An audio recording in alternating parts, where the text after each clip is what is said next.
came out of uni with a com accounting and law degree and had a grad role at one of the big four accounting firms.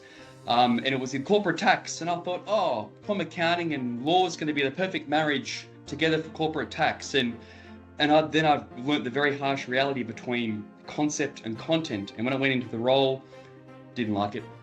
Welcome to the People in Legal podcast. This is the Law and Beyond show, taking you through all things law, legal tech, education and compliance, and academia in this legal universe. And I'm very excited to introduce you to today's guest, Tom Pills, known from other such podcasts as the Lawyers Weekly Show.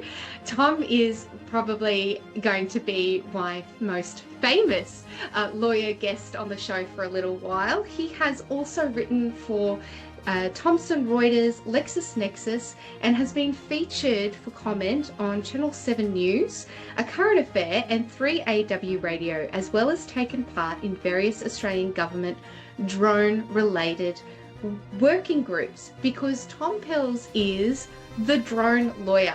He's a senior solicitor at Macmillan Lawyers and Advisors, where he specialises in drone law and the regulations surrounding that growing area of aviation. He's committed to educating the public, which I know firsthand because I have learned a lot about drone law and what Tom does through his LinkedIn profile. And he also educates on the droning industry and the changing regulatory landscape. He's written more than 55 drone law specific articles, as well as the Drone Pilot's Legal Handbook. For those that are enthusiasts or are commercial pilots out there, grab your copy. It's a plain language actionable publication that helps drone operators to understand the business and legal context of drone operations. And so when Tom is, as he puts it, I'm reading it right here, actually working, Tom represents drone pilots, operators and hardware manufacturers, software providers, and just about every other relevant party that's relevant to drone operations. The advice he gives, it has ranged from advising on complex drone operations, liability issues, all the way through representing operators in Civil Aviation Safety Authority investigations. That's CASA. Wonderful. Welcome to the show, Tom. How are you feeling? I'm excited, Chantal. Thanks for having me. If you condense my entire professional relationship into 30 seconds, it's almost impressive. So thank you for the summary. Oh, fabulous. I love the levity. I think that's what brings through your particular brand of lawyering, I see, and what you bring to the drone law experience. So I'm sure, just like I was, listeners are rapt to hear about how does one become a drone lawyer? What was the backstory? You know, every hero needs a story arc. So many lawyers do tend to follow the traditional path of law school and then a big law firm or moderately sized law firm or big four work experience. Given that you're making it as a drone lawyer, that's not quite the traditional path. So we want to know, what was the backstory? What made you deviate? Yeah, thanks for the interesting question. I sort of did follow the original path initially. Came out of uni with a com accounting and law degree and had a grad role at one of the big four accounting firms.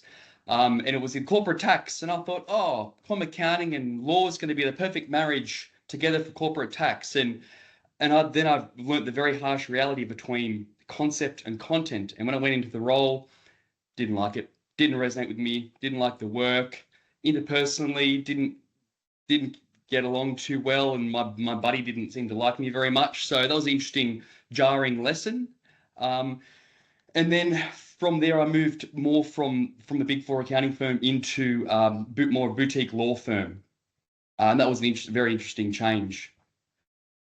Oh, that was so insightful, and I really appreciate your your honesty there as well around how there are real struggles when it comes to that. And I've actually had to write that down, the difference between concept and content. So already, you're striking us with these wisdoms. But you did mention you had that change and that shift into boutique law. So how did that change your practice perspective? Yeah, that was really cool. And often you don't see the lessons until hindsight, but with a smaller firm, it was more of a general practice. There was a commercial focus, but there was more of a general practice. So I got exposed to lots of different areas of law and was given, able to have a crack at a few things. Mind you, you need to be supervised. It's a fine line between having a crack and being negligent, and we don't want to cross the line. But I was exposed to many more areas of law, which was really cool to work out what I did like, and very importantly, what I didn't like as well. A lot of life is figuring out what you don't like, so you can focus on what does resonate with you. So in hindsight, that was a really cool step. Awesome. So that there were a couple of things that I want to tease out around that in that experience side. I know we were talking off air about that whole not so much the issue, but that learning lesson of giving it a crack, as you said, versus knowing where your capabilities are. And I think previously you had said dabbling is dangerous, which, I'm a big fan of the alliteration, but I'm actually wanting to go in a slightly different direction, if I may. And that is in relation to your experimentation, because from my experience in speaking to lots of lawyers through all sorts of levels, even the partners, and I think that maybe the more senior somebody becomes, the more reluctant people are to become, like, to experiment in things. But we do change over time as well. So do you have any sort of tips where it can feel a little bit scary to dip a toe and go, oh, I'm in my mid-30s, or I'm pushing 40 and I haven't actually done this before. Should I even try? Yeah, good question. Oh, if it resonates you and it interests you, and often it normally starts outside of traditional work hours. We've all got work and whatnot. If you're trying something new, you probably will need to spend some extracurricular time to learn about that and see if it resonates with you. But I think you just have to have a crack, really. And if you look at it, if you see an angle or something, or an idea, and I think it's worth definitely having a go. And then if you can make a business case for it, or slowly build up some expertise, then you can put the business case to your employer or whatnot. But there's definitely some that grind time just to get competent and to try to build a profile in that area. And it's about the reps and putting the runs on the board, really. That's really great, because marrying those two concepts is something that is a professional practice competency, right? Of going, there is that personal accountability of pursuing an interest and taking the time to pursue it, but also taking the people that you work along with on that journey. It's, one does not simply become the drone lawyer without support, right? So we will get to that soon. But the burning question, at least it was for me when we first met. So I do apologize asking you now officially on air. What was it about drones? Well, I'd flown recreationally before, but I had a bit of a weird epiphany moment. I was just reading the Fin Review, very boring, but reading the Fin Review, and I saw the Gartner Hype Cycle of emerging technologies, which is like this bell curve of emerging technologies. And on that, this was in 2018, and I've still got the article. And I just saw drones on that hype cycle, and for some reason it just struck me just that to have a look further into it. So I did some further research, and I just got a bit obsessed with it and just started researching, writing, just getting really obsessed with it, and getting a website and getting trademarks and stuff, and just trying to get all the way across it to learn all about it, as I did see it as an emerging area of technology and a hugely emerging area of aviation as well. And it just struck me that was 2018, and since then just been trying to slowly build my way to become a bit of an authority on drone law. And that is just so remarkable because it brings together exactly what you were saying before about you had put in those hard yards. If you started as a recreational drone enthusiast, so are we to assume that you've got several drones at home that you like to take up regularly? I've got a few, not as regular as I'd like anymore with a young family. That takes up a lot of my time. But another point around doing that, I was already practicing law for 5 years before then. So before then, I've done a bunch of commercial litigation stuff. I've done some family law. I did some land environment court stuff. I've been exposed to tons of areas of law. So I've been practicing for 5 years. So it's not as if I came out the gate and went, I'm going to do this from day one and I'm going to be amazing at this. It was just a bit of a chance thing 5 years into practicing. So you're talking about, not later in life, but picking things up, not necessarily from the start. And sometimes it's your earlier experiences that do help give you the ramp onto that area.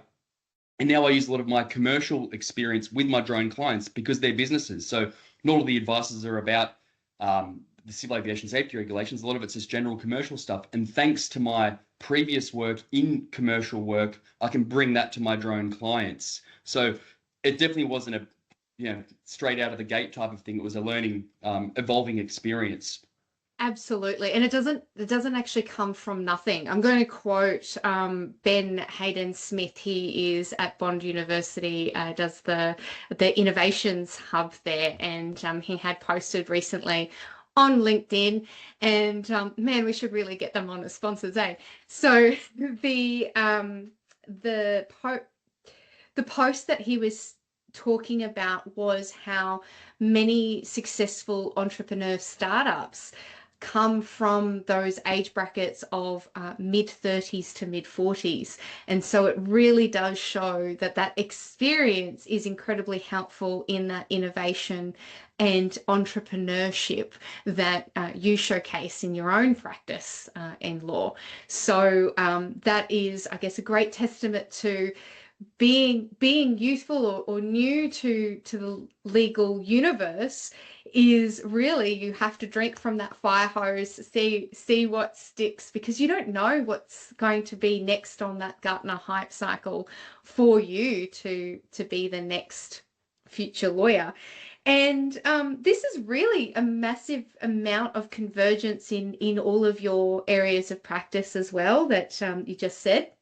So I'm wondering, given, my own personal interest as well as, my doctoral research in values-based ethics and that kind of thing, what kind of values do you see that are at play over your interests in these commercial things, but also land right use, privacy?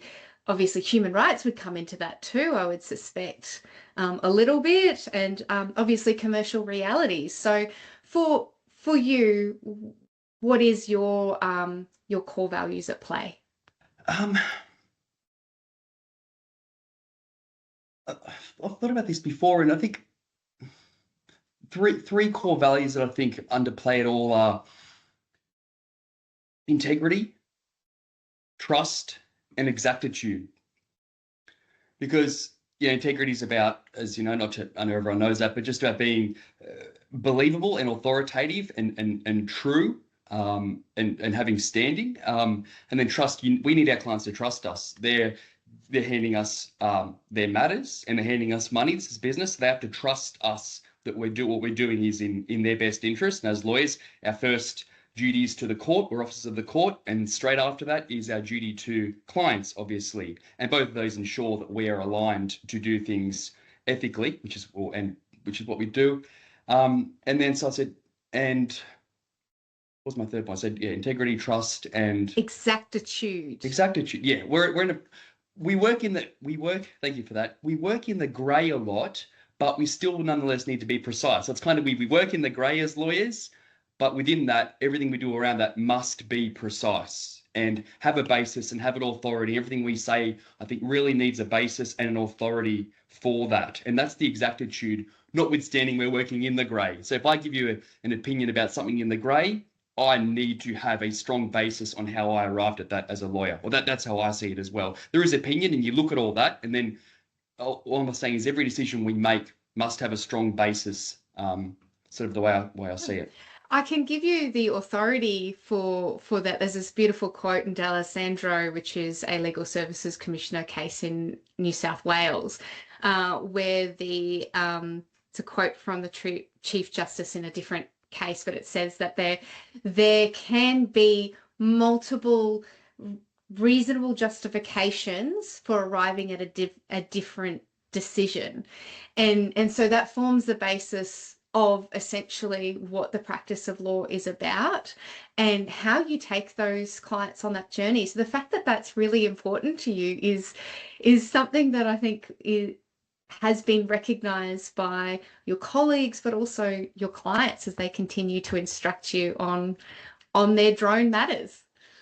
And very, pleased in that respect. A lot of my clients are now have become long-term clients, which is good, which is obviously speaks highly of itself. And I'm just fortunate that I've been able to provide service, and often they're happy to, come back and with their other commercial matters, whatever it may be. Or if I can't answer it, I'll refer someone who is competent in that specific area if needed, which I've done many times before. Yeah, and that's, I guess, that's part of that process and where you came from, that place of experience, that dabbling is dangerous, knowing when to refer is super essential for that. But we're still talking about your work as the drone lawyer, and the lawyer in your corner of the sky registered trademark. Congratulations. What does that mean and represent for your clients? Yeah, good question. So I think it's just I like silly catchphrases. I'm always trying to alliteration, assonance, different types of plays on words. And so for me, the lawyer's in your corner of the sky. Obviously, the sky doesn't have a corner, but it's kind of like we're in your corner, we've got your back. So I'm the lawyer's in your corner of the sky. Drones are obviously in the sky, aviation, and so we're sort of we've got your back. We're your lawyers in your corner of the sky. And it's to me, it sort of goes to just supporting my clients and helping them whatever challenges, or whether it's a facilitation or a defense or something, just to be there for the clients. And that sort of tries to draw out that meaning that I'm there for my clients, got their backs.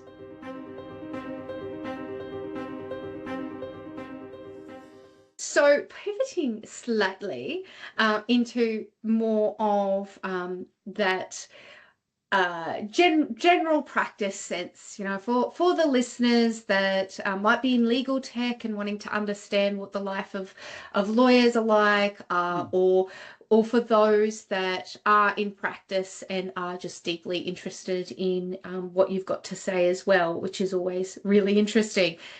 The importance of having a supportive and encouraging leader. So we touched on that before, and how you've come to do what you do. But I want to hear it from you.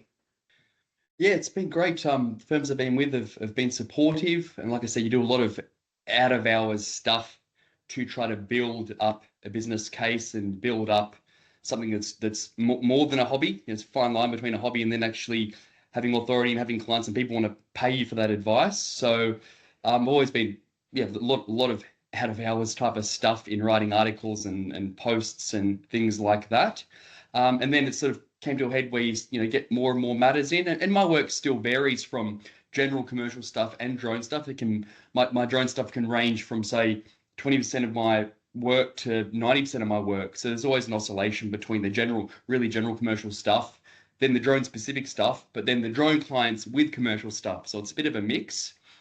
But yeah, I've always had good support from, personally, and also with the firms. And that's been super important. But you also got to do the hard yards yourself in your own time to get to that point, because it is a business as well. And there's a bottom line to meet as well. Wanting to drill down a little bit further, because I think that there is a lot of conversations taking place around supervision and the support of lawyers. I'm deeply interested in education as well, in the legal sphere. So when it comes to what does good support look like, I suppose, if this is something where, if there are listeners out there that are partners of firms or are looking to hire on a lawyer or an associate, how does good support manifest in leadership? Just from my experience, just having someone who is accessible and willing just to listen and to just take on board, not just hear you out, but to listen to what someone says and then to help them to see if that makes sense, but commercially and practically, and then fostering or providing assistance to help them sort of bring that vision to life.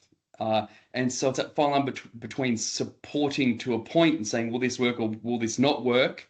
But I think it's about being open, letting people, put a business case to you, and seeing whether it can work within obviously the firm's got goals and objectives and has to meet has its own parameters as well. So it is a fine line, and a lot of things have to line up for it to actually be integrate into the business. And I appreciate that can be difficult. So there's a lot of factors, and it's not necessarily easy. I don't know, bigger firms as well, if you want to write on socials and things, people just often can't just write willy-nilly. They might need approval and things like that. So I appreciate there are a lot of factors at play. And that's where smaller firms may be a bit more open because they can be more flexible because there's less layers. But typically, from my experience from being in a big four, but also a small firm, the big firms, you can't get past their training. The training at big firms is second to none. It's amazing, obviously. But then with the division I've seen with the smaller firms, I think you're likely to get more exposure more quickly. So it's this balance, and it depends where you fit as well and what you want to do professionally, and what resonates with you, whether you're part of a big machine or a smaller machine, and both have their pros and cons. But I'd say the smaller firms, from my experience, typically more open to the flexibility because they're less rigid and there's less layers, and they can do things more quickly and in a more lean manner. It's just my experience to date.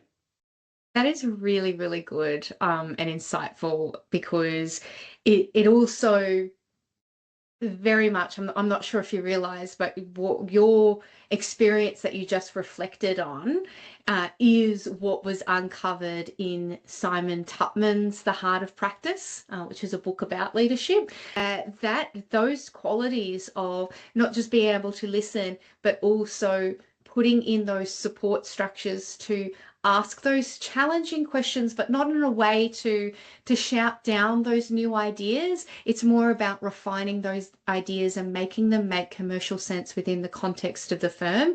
And that is what true leadership is. So it's really heartening to hear that sounds like something you've experienced, which is fabulous. It does exist in law, folks. It's great. So we're almost out of time, but I do want to get two questions out. So one of them is around all of the technology hype. You mentioned the hype cycle from 2018. Well, of course, something that's been at the very top of the Gartner since 2022. That old AI chestnut. and loads of other things that are happening. I know space law is exploding as well, and obviously drone law. So how do you, Tom, ensure your competence as a lawyer when the target just keeps on moving on you? Yeah, good question. This can be a moving target. I just try to read widely, and even social media. A lot of social media, the veracity of social media can be questioned often. The truth of things. But if we're looking at cutting edge things and things that are new and cool, social media is a great tool for that, because you can see what's coming, and you've got to discern between what's good and what's rubbish. But that helps us I think it helps me stay on the forefront of emerging technologies and new trends and things like that. And then from there, separate what's useful and what's not. But I've found that is helpful. Do you think just sorry to interrupt, but just the practice of discernment and actively discerning every day really sharpens that lawyer axe for you as well? Yeah, good question. I think it is. It's we're about sifting through the information, and we all have way too much information at our fingertips. So that really key thing is to find out what is useful, what's actionable, and what to ignore. And that's it's tough, but it also helps you to decipher things and figure out what's useful and what's actionable and what's not. So I think it does help sharpen us, but it is a bit of we're all suffering from information overload. So it's it's a challenge as well for everybody, obviously. Yeah, no, I'm a bit the same. A lot of the research that I found, so lots of great articles, even in like published in peer-reviewed journals and things like that, I've discovered through LinkedIn. But it does really require that purposeful, all right, I've only got 10 minutes. I'm only going to scroll for 10 minutes and hopefully I see something that's useful and that is it. And so there you go. There's your excuse for I'm working, I'm seeing what's new while you're doom scrolling. No, it's really I find that speaking with you, Tom, I always learn something new. So I've got a whole bunch of things written down here for those that are considering the future and might be a little bit anxious with how things are moving. All right, I'm gonna say it out loud. Don't get the spooks, but that whole what AI will do for lawyer jobs is something that junior lawyers and law students I hear are quite worried about.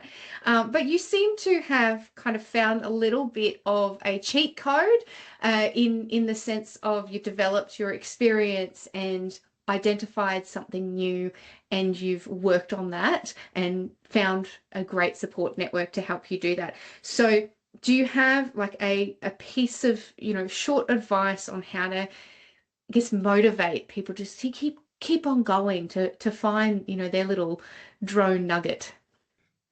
Well, for me, it was just stumbled across it and it just struck me. So I guess it's just a matter of, as everyone does, just read widely and see what grabs you. And I think what excites me a lot about the drone space and now AI is that with the drone space, there's a fair bit of legislation, but as far as I'm aware, there's no significant case law on the Part 101 of the Civil Aviation Safety Regulations, which is where the drone law is mainly situated. There's hardly no significant cases of case law yet, which is crazy because that law usually got a whole wall of a library on case law in a certain area of law. So that's fresh. And similar to AI in Australia, as far as I'm aware, there's not many, if at all, cases really going through. Well, there's, as far as I'm aware, the regulations that are thin, if not non-existent. So it's very exciting times because you don't have to catch up on 1,000 cases in many other areas of law. We are on the ground level, both in the drone space largely and certainly AI. This is the ground level.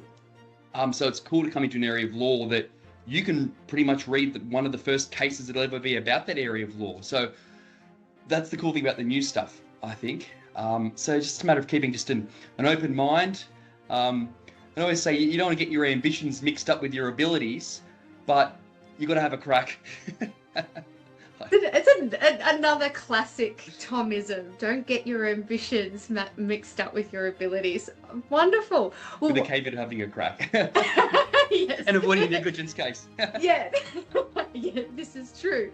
It's all wisdom here. So one of the things that I do on this show is I've got a deck of conversation cards that I bought ages ago, and they have like little conversation starter questions. But I thought it would be a nice little thing to do to get a sense of the sorts of personalities that come on the show. So I'm just going to pick one here, and this is completely random in the sense that Tom could not prepare for this question before. Can't say about the rest. We do prepare for these shows because, lawyers after all. So this one's not prepared. This is off the cuff. If you could create any new app for your phone, what would you create? That's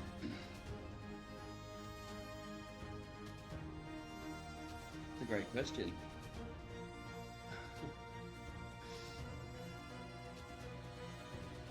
People almost get me stumped on this. It's such a broad question and such an interesting, broad one. Or we could put it in frame it in a slightly different way. What is one app on your phone you can't live without? Okay, well, for that, we made jokes in the office about this. That I would delete everything off my phone before I deleted Spotify. Need tunes. There's the headline right there. So- Need tunes. So sorry I couldn't I wasn't very sharp enough or witty enough to pull up an app. But that's a really great question. It'd be good to actually, turn your mind to and think about, okay, what would be a cool app? But as to what I wouldn't delete, yeah. And the paid version too. I'd give up all my paid subscriptions before I gave up a Spotify paid version. And music is the food of love, the soul, brain food, all of that. Thanks so much for your time, Tom. It was an absolute pleasure having you on the show. Thank you so much for having me. It's been an absolute pleasure. Thank you so much.